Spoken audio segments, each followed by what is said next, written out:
Hey there, Crossway. Pastor Darren Himstead here. As a church, we aim to see disciple-making movements established amongst the least reached peoples of the world. In Romans 10, Paul explains how everyone needs to hear the gospel of Jesus to be saved. In verse 18, Paul asks a question regarding the Israelites. Did they not hear? His answer to this rhetorical question was, of course they did. So I'm excited to share with you a few stories from our workers in Asia who are out there making sure that the least reached peoples get to hear about Jesus. Nafu and Yani, Nafu is Yani's mum, they came to live with us in 2004.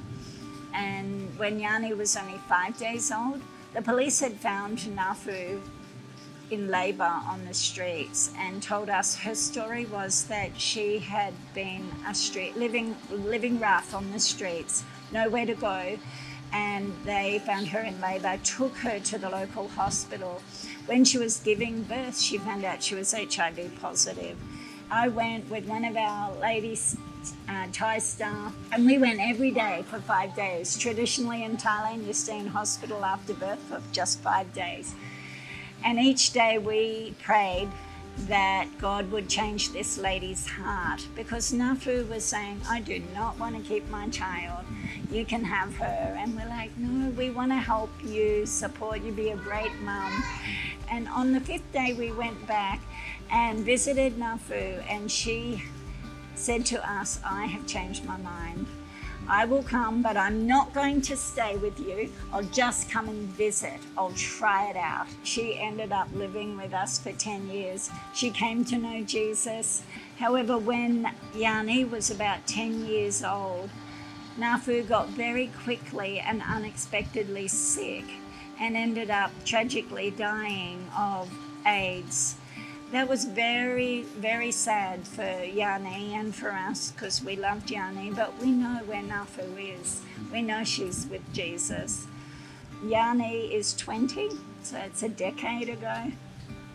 And from when she turned about 18, she had decided that she wanted to also follow Jesus and serve him.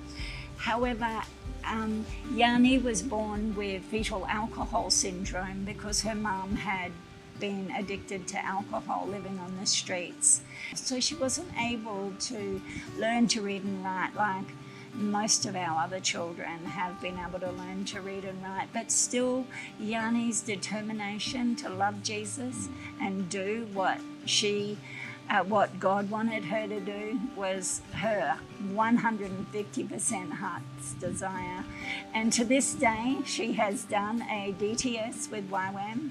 She is now serving in the southern part of Thailand, south of us where we live.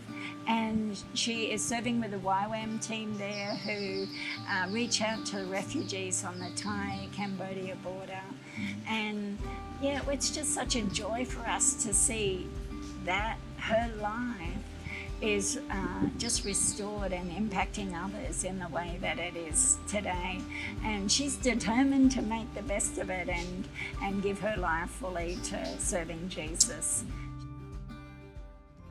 God is at work in the nations, and it's exciting to see what he does through our international workers. Crossway, we are a generous church. You know, your love offerings this year have already seen $1.6 million go to those in need.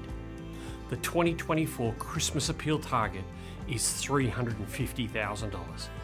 This goes towards the total cost of seeing 75 international workers continue to engage the least reached peoples in 43 countries. Together, we can all respond to the question, did they not hear? With, of course they did. So scan the QR code to donate today.